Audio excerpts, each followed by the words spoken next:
Hello mga ka-idol, ang ating menu ngayon ay ginataang takal. Tayo magluluto na. Ayan na para nakapaghiwa na ako ng mga lamas natin. Yung gata naman mga ka-idol, napiga ko na yan.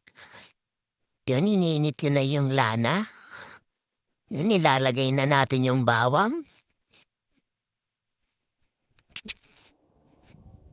Yan mga ka-idol, hintayin natin mag-golden brown yan at isusunod natin yung sibuyas. Yan, halu-haluin lang natin yan mga ka-idol. Haluin mo lang ng haluin. Hanggang sa mahilo yung ating bawang at sibuyas, halo. Isabay naman natin yung luya. I-mix lang natin yan. Haluin mo hanggang sa mahilo siya sa'yo. Sige, haluin mo pa ng haluin yan. At isusunod naman natin yung shell na takal dito sa Bicol. Takal, hindi ko alam kung anong tawag yan sa inyo mga ka-idol. Masarap yan mga ka-idol. Nalagay na namin yung paminta. Yung mga ricado ay ilalagay na natin. Haluin rin natin yan mga ka-idol para mahilo rin siya.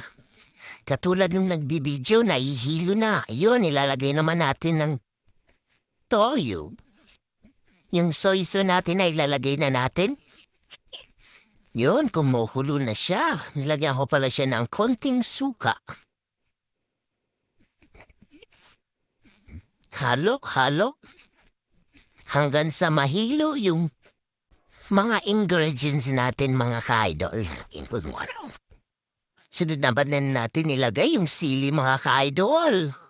Para laban na laban ang ating kait. Ayun, sinunod ko naman yung gata.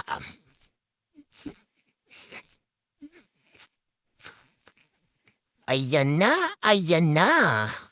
Nanunuot na, ang sarap niyan. Ayun, luto na mga ka-idol. Tara, kainan na. Thank you for watching. Si Ramsa na.